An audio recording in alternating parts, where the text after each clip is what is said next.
vous écoutez RTL. RTL, l'invité des petits matins. Alors ce matin sur RTL, on a donc choisi de s'intéresser au mode opératoire des terroristes de Londres, cette voiture bélier qui fonce dans la foule, puis des coups de couteau au hasard dans la rue. On rappelle le bilan, 7 morts, dont un Français, une vingtaine de blessés graves. Bonjour Pierre Martinet. Oui, bonjour. Vous êtes un ancien cadre de la DGSE, du service Action. Vous êtes aujourd'hui directeur associé des opérations de la société de sécurité internationale Corpguard.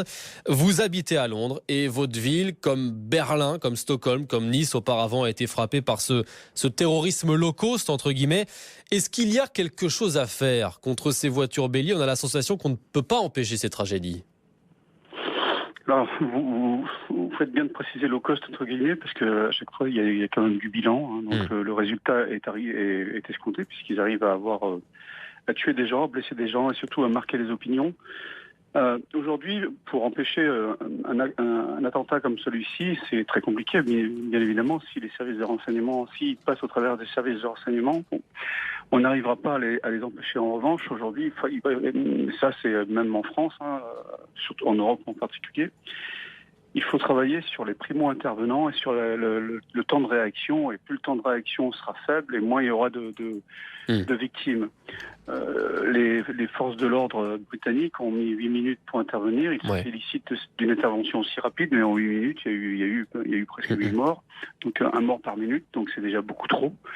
Donc c'est là que l'Europe, la France, les Anglais pêchent un petit peu. C'est sur les primo-intervenants, parce que il n'y a pas un policier à chaque coin de rue. Et moi, je prends souvent référence à Israël, où certaines sociétés privées particulièrement entraînées, choisies, sont armées, et le temps de réaction dès qu'il y a un attentat est encore plus réduit. Donc ça réduit encore plus le nombre de victimes. Est-ce qu'il y a aussi une réflexion, Pierre Martinet, sur l'aménagement urbain, au moins dans des lieux très fréquentés ? Je pense au Grand Pont à Londres, mais aussi aux grandes artères commerçantes de Stockholm, au marché de Noël de Berlin ou à la promenade des Anglais à Nice.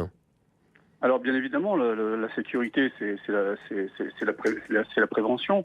En revanche, le risque zéro n'existe pas. Il va être difficile aujourd'hui de bunkeriser toute l'Europe, toutes nos villes, toutes nos rues. C'est pas possible. C'est aussi le but du terrorisme, c'est de créer la psychose et de changer nos modes de vie. Donc il faut, pour conserver nos modes de vie, il faut changer certains comportements. Et dans la réflexion qu'on a, nous, justement, puisqu'on aujourd'hui on a franchi le pas, et on travaille dans le privé, on a aussi des avis à donner et des solutions.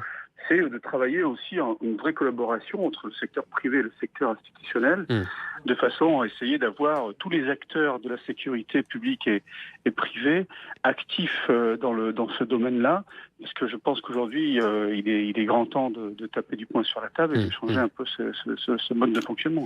Au Royaume-Uni, le MI5 avait admis des failles dans la surveillance du terroriste de Manchester ces derniers jours. Est-ce que ces deux attaques-là, en 15 jours, remettent en question les renseignements anglais ? J'imagine que vous connaissez le sujet puisque vous vivez à Londres. Oui, d'autant plus que il y a 15 ans, je travaillais à Londres justement sur toutes les cibles potentielles qu'on avait, les têtes de réseau du GIA. Alors, moi, je réponds toujours la même chose. On a les services qu'on mérite. Je pense que les services de renseignement dans le monde entier sont aux ordres des politiques. Et aujourd'hui, je pense que la petite phrase de Theresa May hier, quand elle dit qu'il va falloir changer notre façon peut-être de vivre et notre vision par rapport à l'extrémisme et à l'islamisme en Grande-Bretagne, si c'est suivi de faits, je pense qu'il va y avoir du changement. Londres, l'Angleterre, c'est un pays particulier, et surtout Londres, où ils ont laissé développer le communautarisme, et surtout ils ont laissé développer l'idéologie islamiste qui est visible, plus que visible à tous les coins de rue, et c'est de pire en pire. Donc des personnes qui ont des mauvaises intentions ont la possibilité de trouver dans ces quartiers, dans ces villes, des soutiens idéologiques, des soutiens logistiques, et surtout beaucoup de personnes qui adhèrent au projet islamiste global. Donc il est d'autant plus facile de pouvoir se cacher, préparer et frapper, quoi. Merci beaucoup Pierre Martinet, ex-agent de la DGSE et donc habitant de Londres, d'avoir été ce matin l'invité des petits matins de RTL.